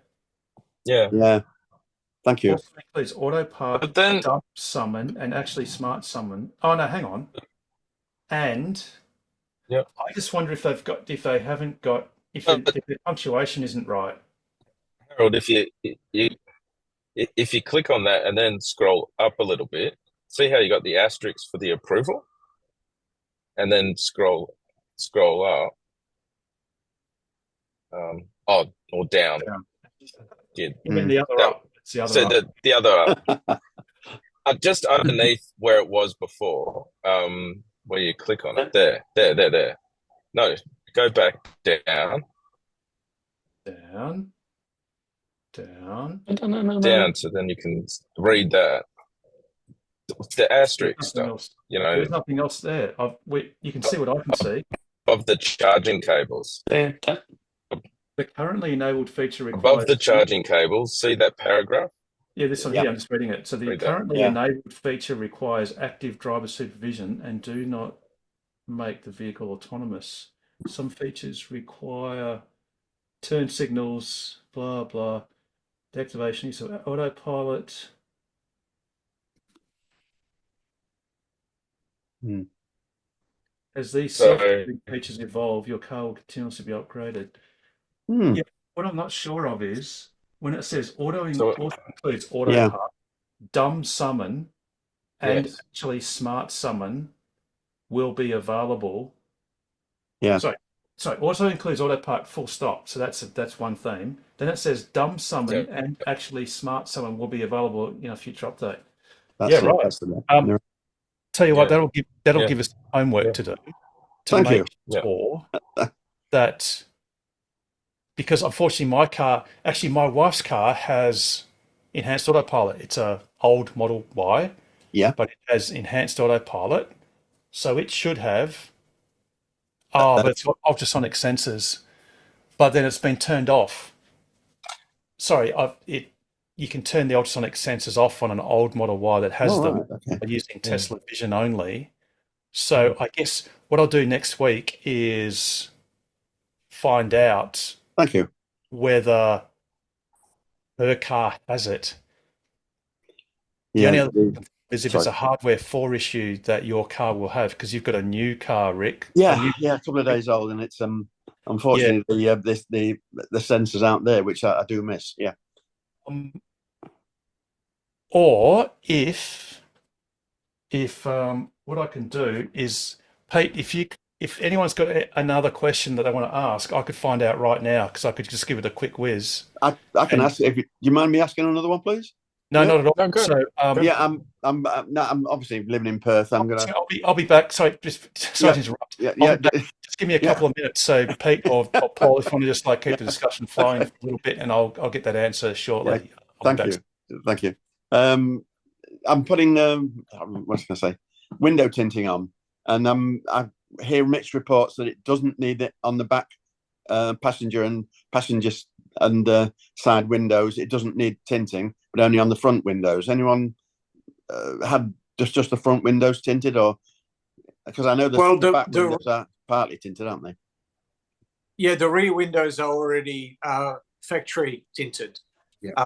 So what most people do is if they do get tinting, they only get it for the front windows, and they ask the tinting company to match the tint on the front to on the rear, because if it's not matched, it doesn't look right, obviously, because it looks like your front is different from your back. So that's what most people do. They just get the front matched to the back. The sensors Because that are not. Sorry, my Model 3 had sensors on it, which I thought was great. I like to be able to see how many centimeters from any wall I am, etc. Can they be retrofitted sensors to the current ones? No, you've lost them forever, have you? Yeah, not by Tesla. The Model Y is the world's best-selling car of any fuel or any fuel type or any category. So, there is probably no other car out there with more accessories than the Model Y. Yeah. So you may do a Google search, but I haven't heard of ultrasonic sensor. No. Being retrospectively on. That's fair. Thank you. That's with regard to window tint, yep, and matching the tint in the back, just be careful about legality. and there's only a certain amount you're allowed to tint the front windows, which is why they aren't from the factory tinted as dark as the rear windows. Rear tinted windows are allowed to be tinted darker than front windows. Right. But Okay. you can get, I know 3M do ceramic coatings that even though they're not as dark, they cut an awful lot more of the UV out. Right. That's what I was looking at, ceramic. Okay, I'll bear that in mind. Yeah, so just bear that in mind. I mean, you can sort of push it towards, whether it's legal or whether it isn't legal. No Yeah. one's going to really probably pull you up on it. If it's just slightly darker, but if it's really dark, then you've just got to be careful. It's a funny one, is that? Yeah. What do you think, Pete? No, I agree. Mark's absolutely right. Just on those sensors, just to qualify my previous answer, there's plenty of aftermarket kits, not necessarily for Tesla, for any car. So you can get reversing sensors put on your car. It's just that it won't be integrated into your Tesla user interface. It won't be on your screen. It will just be a separate thing that you. It's just I thought they were so good on the other three, and I hadn't taken it in that they'd taken them off the wire when I got it, but I live with it. But it's just a pity that it's been deleted. Delete option, yeah. I think you'll find the vision system will only get better as well. It's about as bad. It's about as bad now as it's ever going to be. Yeah. Okay. Yeah. Okay. Thanks for that. Yeah. So with my wife and I, we've got her account, my account. I've stuck with Tesla Vision, with that new release with all the shimmering grey stuff around. Yes. Because we reverse ours down into a carport and there's a big brick wall, so obviously you don't want to hit that. She freaks out, and we've been able to. We still have the option on her account to use the ultrasonic sensors. It's a 50 centimeter, 40 centimeter, that sort of thing. Right. So we have the option. Yeah. But I have found that with mine, I was pulling up probably when it first came out. I was pulling up over 1.5 meters, and it was going beep beep, stop. That's right. And now I can get almost the same distance as her. It's enough to get the tailgate up without hitting the brick wall behind. So I feel like it's gotten better. So yeah, that's just my opinion anyway. I'm hoping it does get better, because that shimmering grey stuff is really off-putting. I think I used to like the number system. I understand numbers. Yeah. Yeah. But just a case of practice. Okay, thank you for that. I appreciate it. Yeah, that's it. I'm done now. Anyone have any other questions or comments? While I'm in Kalgoorlie, do you want me to go around tomorrow afternoon? Because my job's going to finish at 12, but because of our client, fatigue management won't let us drive home tomorrow, so I have to stay another night. Do you want me to go around to take photos of the EV network chargers or anything and just upload them to Topware? I don't know. Sure, can do. Pretty sure. I don't want to spend all my afternoon at the hub, basically.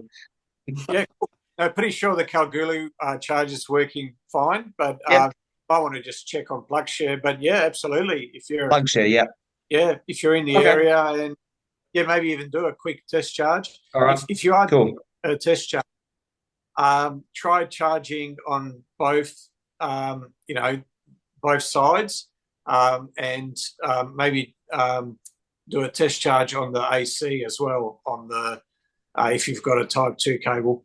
That's what Harry does. Okay. Well, just the two of these. Yeah, you feel so inclined. Okay. Yeah, but pretty sure that one's working okay. Yep. How'd you go? Cool. Thanks, Pete. All right. There you go, Harold. Good, Shane. So I can confirm it works. No problem. No problem at all. But my wife's car does have the $5,100 enhanced autopilot package. Is she? That's a Model Y, is it? Yes, it's a 2023 performance Model Y, but in fact, it's actually a hardware 3 computer. So your computer, Rick, is the hardware 4 computer, the newer one. Yeah. So there's no doubt. Well, there's the smallest scintilla, but to a late look, if you were considering shelling out the $5,000 Yeah. for that feature, Yeah. for which there are other benefits, of course, but Yeah. I do know for a fact that if you buy it and you're not happy with it, you can actually, I think you've got 7 days to undo it, to Really? basically to request a refund, and then No. they'll remove that feature from your car.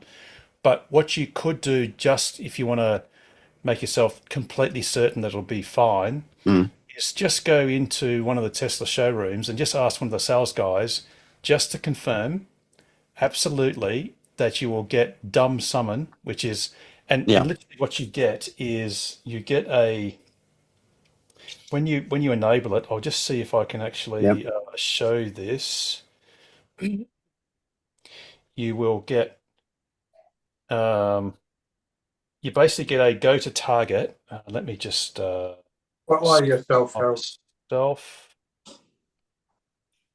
Spotlight, and I'll just take off my green screen. Oops. So you get a, once it gets focus, Yeah. Okay. Yeah. it's Yeah. a target, and you get a forward and a reverse. Right. Those arrows make a car go forwards or reverse. And that will usually go in a straight line, will it? Oh yes, absolutely. No steering involved on that one. No. It can do a little bit of steering. Let me just unspotlight myself. It can if there's an obstacle. Yeah. But it'll generally, its default position is to go straight. And your wife's car, has it got the sensors on it, or is it Oh no, I made sure. Yeah, well, it does, but they're actually disabled because I made sure that the car was in Tesla Vision mode, which is what your car has only. Yes. Where hers has both Vision and ultrasonics. But I made sure that it was in the Vision only mode For the Tesla. for summon. Yep. Thank you very much. That's it. Okay. I'll do as you say. I'll go into the Tesla, and especially if you believe that you've got a few days just to, if you're unhappy or it doesn't work, you can. Yes, you do. And so in order to buy it, obviously you just on the presumption that you've got $5,100 in your credit card, then you can just go into your app and go buy accessories, or software updates or upgrades or something. Yeah. And you just go enhanced autopilot. And like I said, if for some weird reason it says, it's not actually available, some weird reason, then you can actually request a refund. And I'm pretty sure you've got a number of days to request that refund. Okay. Well, thank you. But you could. There's nothing stopping you from just wandering into the showroom just to say, "Hey, before I press this button, can you please assure me that I'll get dumb summon?" Okay, and I'll go into. I'm so rapt that it's called dumb summon on the website. I'll go into Carrington Street and sort them out there. Yeah. By the way, what's your opinion of the overtake feature on the enhanced autopilot? Yeah, because we do a lot of up and down from Mandurah to Perth. Is it a useful feature, the overtake feature? So you mean semi-automatic lane changes? Yeah, sure. No, it's a killer app. Now we'll just check if it's got that. I think it has. Lane changes and overtaking, yes. So it's got semi-automatic lane changing. That is great because, I mean, I must admit I do it all the time, and it means you don't really have to look over your shoulder much at all because the car just knows. And it's fairly reliable as far as reliable. But full disclosure, there are times when it's like about a third of the way through a lane change when for whatever reason it just goes, nope, I want to go back to my original lane. Right. And that can be a little bit, it can appear disconcerting to other people because it's like, what's this Tesla guy doing? You know, he's a third the way into the lane and then he suddenly changes his mind. Now that's actually the car changing its mind. And I don't really know why, but you do have to have a little bit of pressure on the steering wheel for it to initiate the lane change once you've hit the indicator. I just sort of hold the steering wheel in that sort of position, and if it decides to do a wobbly, I just kind of grip on it a little bit harder and just stop doing it. It effectively clicks off autopilot, and then you just complete the lane change with a little wiggle. You know, the car just wiggles a tad. Right. But Sorry. Yep. Yep. It'll allow for things coming up behind you at a rapid pace, even though there's a gap when you started. It makes good allowance for anything closing on you on the right hand lane. Yeah. Well, yes. In fact, actually, in your car as it is right now, it will give you a red line if you're indicating, say, for a left lane change in the centre lane going to the left lane or whatever. If there is a car occupying that lane, approaching it or near it or in it, in the danger zone, it'll show a red line on the left side of the image of that camera that is your left repeater camera. So, and the same thing applies to the right-hand side as well, of course. But the semi-automatic one, it will not actually change lanes unless it's clear. So it might sometimes show a red, I think it's like a red dotted line, which is kind of like your left-hand line indicator, your left-hand lane lane line. It'll be a dotted sort of line, and it'll show it red, and then it won't change to blue until, say, you've accelerated past a car that was kind of in the way. Yeah. Or I think sometimes the car will actually, on a semi-automatic lane change, will actually slow down if there's a car sort of, in a 45-degree angle to the front of you. It will sometimes slow down to slot itself in. Okay. So, okay. Clearly, in your case, I think your most compelling use case is your circumstance with the garage, where you really need the summon. Otherwise, you've probably got to turn your car around the other way, or it's just uncomfortable to do it any other way. Thanks for that. I've just got to explain all this to Mission Control before I actually press the button to buy it. Yes. Don't worry if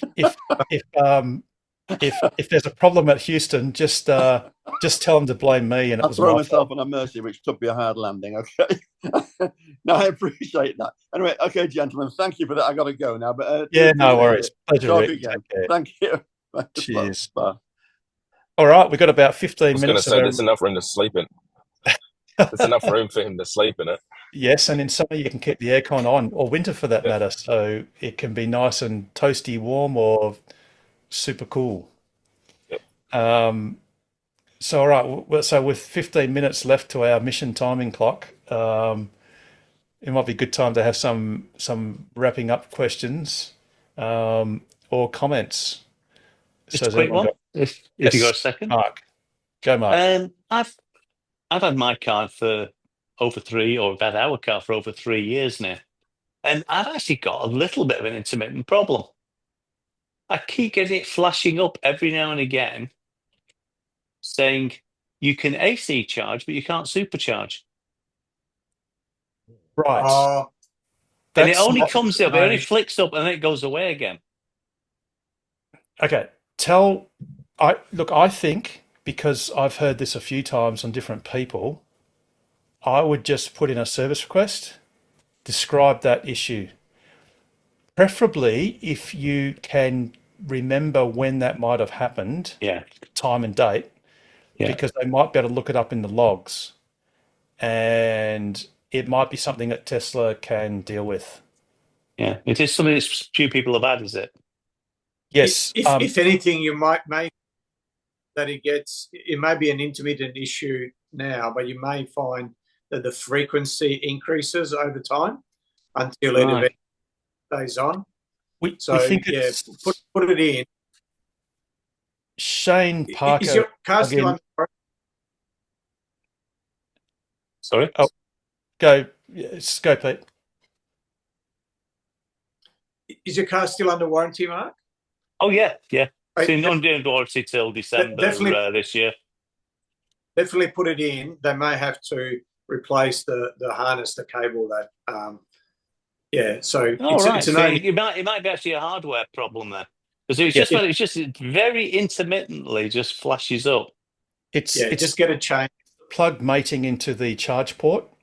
So that plug is basically the two fat DC cables and your thinner 3-phase AC cables, and it's sort of got little latching pins that grip onto it as it's plugged in.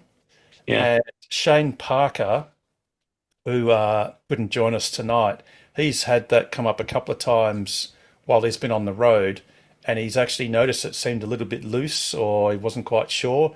So he put a cable tie around that sort of connector and that plug, and that seemed to make it sort of go away as a problem.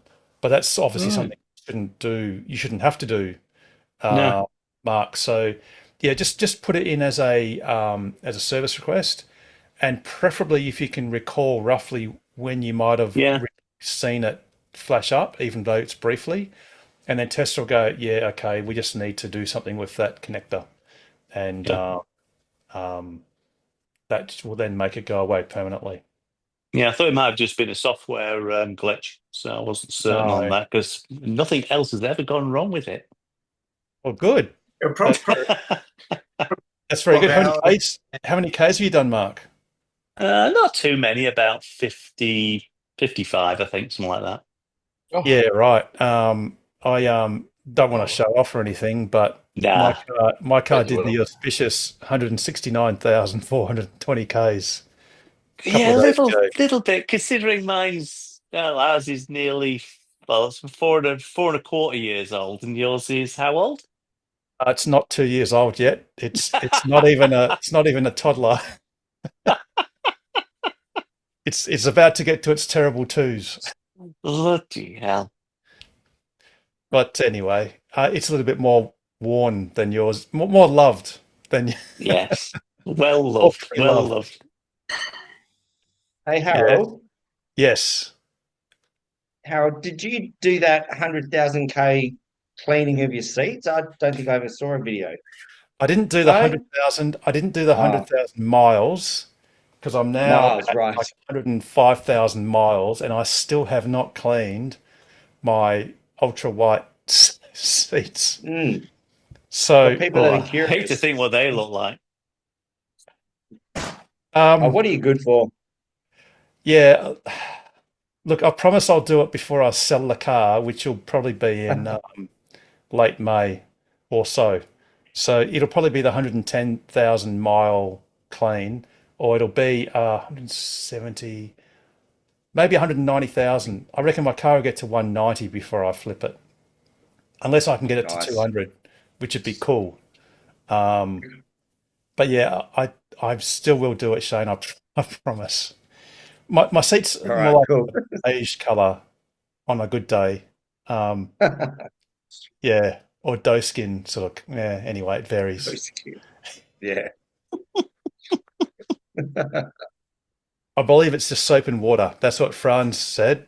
He said he's got kids, and it Oh, just yeah. needs soap and water. That's what you said on Jay Leno.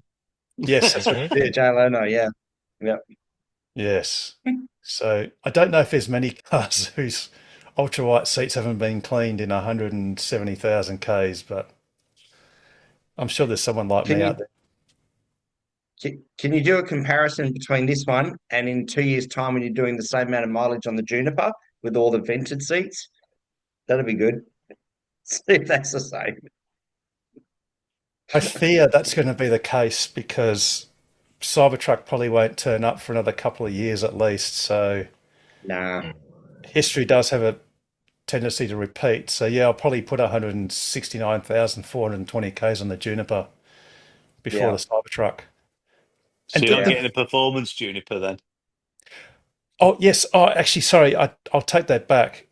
My secret master plan is to get the current Juniper, the the all-wheel drive with the performance boost thingy on it. Do a lap and then give it to my wife, and then I'll get the performance Juniper later this year. So yeah, you're right. That one probably will only do, spouse type kilometers as opposed to the performance Juniper I'll get later. With hardware 5? Maybe. He said end of this year, maybe hardware 5. Yeah, maybe. But I mean, speaking of which, my current Model Y has full self-driving, and I'm quite confident it'll never see it in my ownership. And Richard's Model X, which was my ex, has full self-driving, and neither of us have seen it yet. So In fact, that car's going to go for its second refreshed computer because it's got a hardware 3 upgrade for free, and it's going to have to get a hardware 4 upgrade if it's ever going to use its full self-driving. You think they'll do hardware 4 upgrade? Or do you think they'll upgrade it to 5 in one skip? Do you think they'll just go to 4 or just wait till it goes to 5? That's been talked about. That's what I'd do, yes, because why pay 3 times when you can pay twice? Precisely. Yes. Yep. You just stall, wouldn't you? You just go, well, we're going to implement that later. Yeah. And wait for 5 and slot that in. Yeah, true. But the only thing against that is people who've bought full self-driving on hardware 4 cars, well, then they say, well, we should get an upgrade to 5. That is the only thing that might put a spanner in the works. It's a bit funny.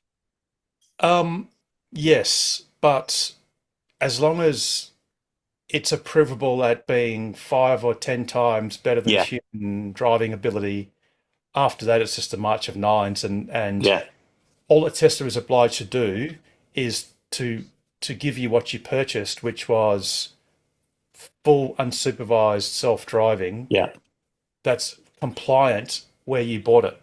So as long as if the guideline says it needs to be as safe as a driver, or twice or half or 3 times or whatever, as long as whichever hardware can meet that criteria, then that would mean Tesla's fulfilled their obligation to give you the product that you bought. Because when we bought full self-driving, we never ticked a box that says we want the 10 times better version or the 100 times better. No. We just went, give us this awesome full self-driving. Yeah, give us this vaporware that we just want, and we'll give you our tens of thousands of dollars in the process. That just go. So even the people that didn't buy FSD, that just bought the cars with the standard autopilot that came with it. Yep. All the cars were sold with the line that these cars have all the hardware necessary for full self-driving. Yes. So if you buy full self-driving in the future, for as long as you can do that, then that will dob Tesla into upgrading the computer at that time. I think this line that when Elon Musk sort of implied he was glad that not that many people bought FSD was kind of a silly comment. I don't think he was really thinking about it, because he ought to have known that anyone can buy FSD. You can't put an asterisk now and say, if you were to buy FSD, how would it go? Oh, you'd be doing it on the basis of, we'll take your money, but now you've also got to pay for a hardware upgrade later. I mean, that's just not going to happen. So, but the computer is going to cost less than the $10,000 or whatever it is that you're going to pay. Way less. So, and when Elon Musk said it was going to be a painful thing to have to change these computers, painful in the sense that it's going to cost them $1,500 per car for something that's already been paid for. So in other words, it comes off, if you look at his balance sheet today, it's going to come off that today's balance sheet, the one that not all of the revenue has been realized. If people bought FSD, there's a holding account for unrealized earnings, because they weren't able to class it as income because they were selling vaporware. They were selling features that weren't yet available, so they couldn't account for it as an earning. It was really had to be accounted for as like a deposit on a feature. So Tesla, in their books, every quarter usually realize a little bit more of that accumulated money as they bring on more and more features. But I dare say for the cars that were bought in Australia, the software bought in Australia, they've only been able to account for a small fraction of it. So that's why I think Elon Musk said it was going to be painful, because it's just, paying any amount of money on each car to retrofit it is not ideal. But a rounding error for Tesla's books and stuff. Alrighty, it's getting towards 9:30, and we should try. And I know last week's show went a bit over time for reasons that those watch on YouTube. Yes. but that won't be tonight. So have we got any last minute closing questions or comments before I get ready to wrap this show up? Just quickly, is hardware 3 still not superior by virtue of the fact that the amount of kilometers and data collected better or something? No, it went past that. So for example, when I bought my Model X back in the dark ages when dinosaurs roamed, and Australia had about 6 less prime ministers.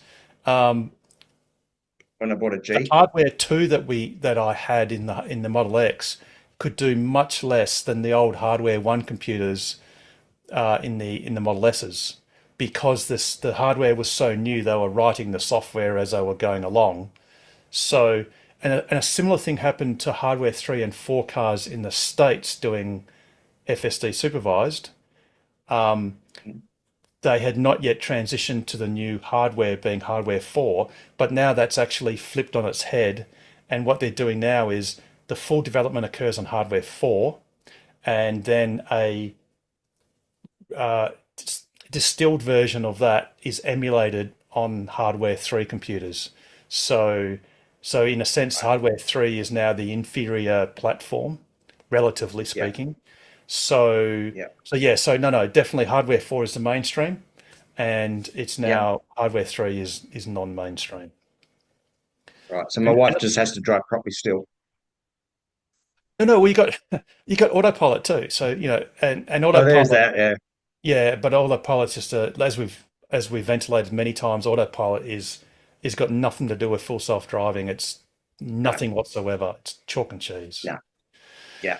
No, cool. Thanks, guys. Right. Any other final drinks before we go? I think we're all good. All right. So, Pete, how would you round out an awesome show like this as if I didn't already know? As always, stay safe, stay sustainable, and stay ahead of the curve. The best way to do that is buy a Tesla, join TOCWA, and ask us anything about accelerating the world's transition to sustainable energy. Have a wonderful week, everyone, and I really do look forward to seeing you on next week's episode of Ask Us Anything. Good night, everyone. Thanks, guys. Hello.